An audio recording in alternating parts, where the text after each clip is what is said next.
அந்த விடுதலைக்கு வந்ததுக்கே சரி மாமா அண்ணன் என்னை வச்சு சேராப்புல. நான் மாமா ரெடி ஆயிடுச்சா? கதை இங்க இருக்க இந்த விசில், இந்த சத்தம், இது எல்லாமே அவருக்கு மட்டும் சேரும். பழக்க வழக்கத்துக்காக மதுரைக்காரங்க கொலை கூட பண்ணுவாங்க அப்படின்ட்டு இறக்கியாச்சா அப்படின்றாப்புல. இந்த வட்டம் இறக்கல மாமா, இறங்கிட்டாங்க மாமா. அதான் உண்மை மாமா. ரொம்ப சந்தோஷம். அங்க வந்திருக்க நண்பர்கள் அத்தனை பேருக்கும், ஊடக நண்பர்களுக்கும், பத்திரிகை நண்பர்களுக்கும் என்னோட வணக்கத்தையும் நன்றியும் தெரிவிச்சுக்கிறேன். என் அன்பு தம்பிக உங்களுக்கும் ஒரு பெரிய நன்றியை தெரிவிச்சுக்கிறேன். வெற்றிமாறன் கொடுத்த இந்த வாய்ப்பை ஒருவேளை தக்க வச்சிருவோம், கண்டிப்பா அவள் ஈஸியா விட்டுற மாட்டோம் அப்படின்ட்டு எனக்கு நம்பிக்கை வர பட்டமெல்லாம் நான் உங்களுடைய உங்களை நினைச்சுக்கிட்ட நான் நம்பிக்கையோட இருக்கேன். கொஞ்சம் தரமா இழுத்துட்டு போயிடுவாங்க அப்படின்னு. ரொம்ப நன்றிங்க தம்பி. மேடையில் இருக்க கார்டன் டீம், என்னோட குடும்ப உறுப்பினர்கள் அத்தனை பேருக்கும் நன்றி.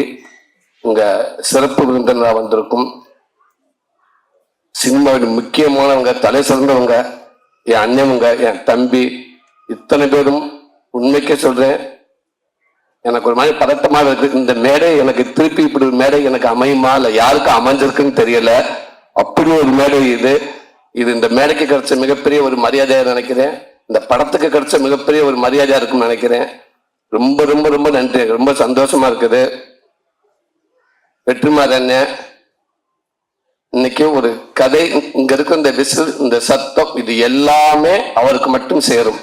விடுதலைக்கு முன் விடுதலைக்கு பின் அப்படின்ற மாதிரி லைஃப் ஆயிடுச்சு. இந்த அத்தனை இதுவும் அவரை சார்ந்ததான். அவர் மேல எப்படி எங்க அண்ணன் ஆறுதல் வச்சு கேமரா அப்படி லைட் வரப்ப அவங்க அசிஸ்டன்ட் தர்மாக்குள்ள வச்சு பவுன்ஸ் பண்ணி ஆர்டிஸ்ட் மேல அடிப்பாங்களோ, அதே மாதிரி இந்த வர விசில் சட்டை எல்லாமே வெற்றிமாறன் மேல பட்டுதான் என் மேல வரும்னு நான் நினைக்கிறேன். ரொம்ப நன்றிண்ணே. இங்க ஒரு கதை நாயகனா இந்த மேடையில எனக்கு ஒரு பங்கு இருக்கு அப்படின்ட்டு நான் உரிமையோட நிக்கிறேன்னா அது காரணம் நீங்க தானே. நினைச்சு கூட பார்க்க முடியாது, நீங்க தானே, நீங்க மட்டும் தானே. ரொம்ப ரொம்ப நன்றிங்கண்ணே. அதாவது நீங்க கொடுத்த இந்த விடுதலை படத்துல, நீங்க கொடுத்த அந்த வாய்ப்புல, அதுல கிடைச்ச அனுபவத்துல தானே இந்த கதன படமே உருவாச்சு. அதுதானே உண்மை. மறக்கவே மாட்டேனே. ரொம்ப ரொம்ப நன்றிங்கண்ணே. அடுத்த என் அன்பு மாமா சேது மாமா, எப்பவுமே எந்த ஒரு நேரத்தில், அதாவது இன்னைக்கு இருக்கிற அவர் இருக்கிற இடம் தெரியும் எல்லாத்துக்கும். இந்தியாவில் எந்த டீ கடையில் போய் வடை வாங்கி சாப்பிட்டா கூட அந்த பேப்பர்ல மாமா முகம்தான் இருக்குது. ரூபா நோட்ல எத்தனை மொழி இருக்கு அத்தனை மொழியில் நடிச்சாப்புல. அவர் ஒரு நடிகர். நம்ம தமிழ் சினிமாவுக்கு இப்ப இன்னைக்கு இருக்க ஹீரோக்கள் உண்மைக்கு ஒரு பெரிய ஒரு பொக்கிஷம். சந்தோஷமாமா உன்னுடைய பேசுல எப்பவுமே நான் உன்கிட்ட பேசுறப்ப இல்ல மற்றவங்க பேசுறப்பவோ நான் எங்க இருக்கேன் நீங்க எங்க இருக்கேன் அப்படின்ற உணர்வை நீ யாருக்குமே கொடுத்ததே இல்லை. யாருக்கும் அப்படி உணர்வை கொடுக்கவே மாட்டேன். எனக்கு அப்படித்தான் நினைக்கிறேன்.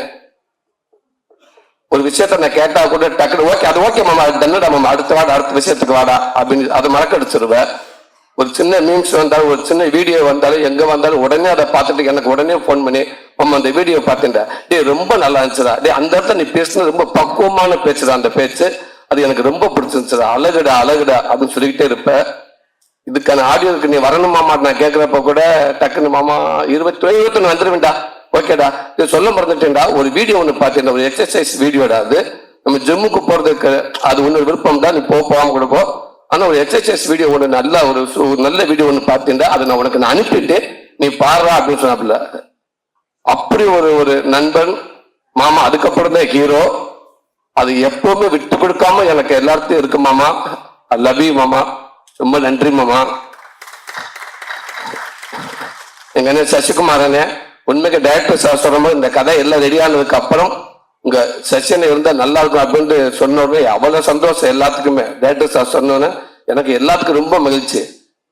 எப்படி கேட்கறது மட்டும்தான் தயக்கம். குமாரன் யோசிச்சுக்கிட்டே இருந்தாரு.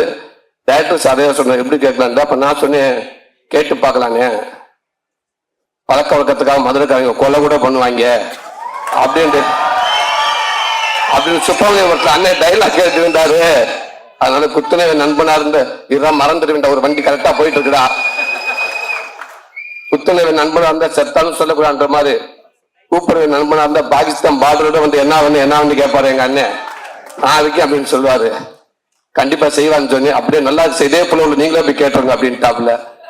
சாரு அண்ணே நான் மட்டும் கேட்க குடும்பமா போய் மொத்தமா கேட்போம்னு இல்ல சார் நீங்க முன்னாடி போய் கேளுங்க, இல்ல புடிச வீட்டுக்கு அனுப்புங்க, அதுக்கப்புறம் நான் என்னால் பின்னாடியே வரேன் அப்படின்றாரு. அப்போ வெற்றி அன்னைகிட்ட வந்து சொன்னேன், வெற்றி நான் அதான் சொன்னாரு, கிடைச்சா அதை விட இது எதுவுமே இல்லை, ஆனா அவர் எப்படி பண்ணுவாரு அப்படின்றாரு. என்ன முயற்சி பண்ணி பாக்குறேன் அப்படின்றோம். அப்ப எல்லாமே சேர்ந்து டாக்டர் ஈரா சரவணன் கிட்ட போய் கேட்டோம். அவரு அப்படியே அண்ணே கேட்போம் அப்படின்றாரு. அண்ணே கேளுங்க அண்ணங்கிட்ட, பாசிட்டிவா வந்தா எனக்கு போன் அடிங்க, நெகட்டிவா வந்தா குமார் அண்ணன் அடிங்க அப்படின்ட்டு. ரொம்ப ஆசைப்படாது அவர் தான் அப்படின்னு ஓகேன்னு சொல்லிட்டு பேசிட்டு உடனே லைன்ல வந்துட்டாரு. அண்ணா என்னாச்சுன்னு இல்லைண்ணே அண்ணே ஓகேன்ட்டு ஏன் டயங்குறேன், அவனுக்கு தானே பண்றேன் நானு, கண்டிப்பா பண்றேன், டாக்டர் சார் எப்ப ஃப்ரீ ஆக போன சொல்லுங்க, கதை கேட்போம், நான் கண்டிப்பா பண்றேன்னு அவர்கிட்ட சொல்லிருங்க ஃபர்ஸ்ட் அப்படின்னு சரவணன் கிட்ட சொல்லிட்டாரு. அவர் என்கிட்ட சொல்லிட்டாரு, சும்மா ஃபார்மாலிட்ட கதை கேட்டாரு. அவரு கேட்டு ரொம்ப சூப்பரா இருந்தாரு. அதுக்குள்ள குமாரன் அண்ணன் சசிகுமாரன் சொன்ன மாதிரி திரும்பி குமாரனை கூப்பிடலாம்னு சொல்றதுக்குள்ள பின்னாடி பார்த்தா பல தட்டு அது இது விலைக்கு போய் டக்குன்னு தட்டை கொடுத்து ஆளை கூப்பிட்டு எங்க இருந்து அந்த கேமராமேல வந்தாங்கன்னே தெரியல, எங்க வச்சிருந்தாங்கன்னே தெரியல, டக்குன்னு கூப்பிட்டு போட்டோ கொடுத்தாங்க, வெளியில ட்விட்டர்ல போட்டுடலாமான்னு. இருங்க கொஞ்ச நேரம் இருங்க, என்ன அவர் ஃபர்ஸ்ட் நம்மள்தான் வந்து பார்த்தாங்களா, நம்ம தான் ஓகே சொன்னோமா அப்படின்னு ஃபர்ஸ்ட் யோசிக்கிட்டுங்க. அதுக்கு இன்னும் நினைவிக்க வரலங்க எங்க அண்ணன்.